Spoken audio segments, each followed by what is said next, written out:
జగతికి యాక్సిడెంట్ అయి hospital bed పై పడుకొని ఉంటుంది. ఇక జగతికి బ్లడ్ కావాల్సి వస్తుంది. ఇక డాక్టర్స్ బ్లడ్ కోసం ఎంత సెర్చ్ చేసినా కూడా బ్లడ్ ఎక్కడా దొరకదు. ఇక రిషిది కూడా అదే బ్లడ్ అవ్వడంతో రిషి నేను ఇస్తానంటూ ముందుకు వచ్చి రిషి జగతికి బ్లడ్ ఇస్తూ ఉంటాడు. పక్క బెడ్ పైన పడుకొని రిషి జగతికి బ్లడ్ ఇస్తూ ఉంటే వసుధార జగతితో మేడం మీ కొడుకు మీకు బ్లడ్ ఇస్తున్నాడు అని, కొడుకుగా అది తన బాధ్యతే కదా అని వసుధార జగతితో చెప్పి ఉంటుంది. కానీ ఇదంతా జగతి వింటుందా?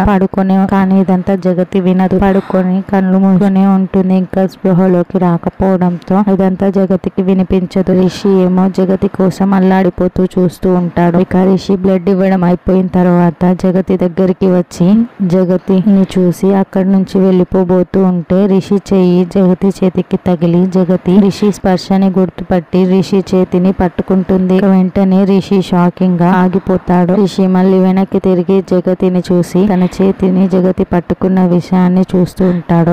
జగతి రిషి రిషి అని కలవరిస్తూ ఉంటుంది. అది చూసి రిషి చాలా ఆప్యాయంగా జగతి వైపు చూస్తూ ఉంటే అక్కడ ఉన్న నర్సు మీరేనా సార్ రిషి అంటే అని అడుగుతూ ఉంటుంది. రిషి ఏం చెప్పాలో అర్థం కాక అలాగే చూస్తూ ఉండిపోతాడు. ఇక జగతి కంట్లో నుంచి నీరు కారుతూ ఉంటే రిషి ఆ కన్నీటిని తుడుస్తాడు. రిషి బాధగా కన్నీటిని తుడుస్తూ ఉండడం వసుధార, మహేంద్ర, గౌతమ్ బయట ఐసీయూ బయట ఉండి చూస్తూ ఉంటారు. రిషి జగతి తల నిమురుతూ చూస్తూ ఉంటాడు. రిషి జగతితో ఏదో మాట్లాడుతూ ఉంటాడు. అది మనకి వినిపించదు. మరి రిషి మాట్లాడిన మాటలకి జగతి లేచి చూస్తుందా లేదా అన్నది రానున్న ఎపిసోడ్ లో తెలుసుకుందాం.